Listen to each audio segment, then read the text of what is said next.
Hi అండి.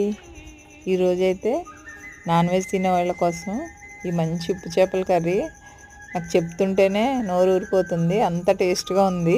Compulsory try చేసి చూడండి. ఫస్ట్ అయితే ఉప్పు చేప ముక్కలు వేడి నీళ్ళలో కడిగేసుకోండి. ప్యాన్ పెట్టుకుని ఒక 6 స్పూన్లు ఆయిల్ వేసుకొని ముక్కలన్నీ వేయించి ఒక బౌల్లోకి తీసేసుకోండి. తర్వాత ఒక 3 ఆనియన్స్, ఒక 4 పచ్చిమిర్చి, అలానే ఒక స్పూన్ సాల్ట్, ఒక హాఫ్ స్పూన్ పసుపు వేసి ఉల్లిపాయలు బాగా మగ్గనివ్వండి. ఈలోపు నిన్న గార్డెన్లో కోసిన వంకాయలు, చిక్కుడుకాయలు, అలానే ఇంట్లో ఒక 2 మునక్కాయలు ఉన్నాయి. ఆ మునక్కాయలు, టమాటాలు అన్నీ వేసేసా. బాగా మగ్గాలి. ఒక 10 నిమిషాలు మగ్గాక అప్పుడు ఒక 2 స్పూన్లు కారం వేసుకొని సాల్ట్ చూసి వేసుకోండి. ఉప్పు చేపలు కదా, ఎక్కువైపోతుంది అన్నమాట. ఇప్పుడైతే వాటర్ పోసేసుకోండి. వాటర్ మరుగుతున్నప్పుడు ఈ ఉప్పు చేపలు వేసుకుని ఒక 10 నిమిషాల తర్వాత స్టవ్ ఆఫ్ చేసుకోండి. అసలు ఒక రేంజ్లో ఉంది కర్రీ. తప్పకుండా ట్రై చేయండి నాన్ వెజ్ తినేవాళ్ళు. ఓకేనండి, థ్యాంక్ యూ, బాయ్.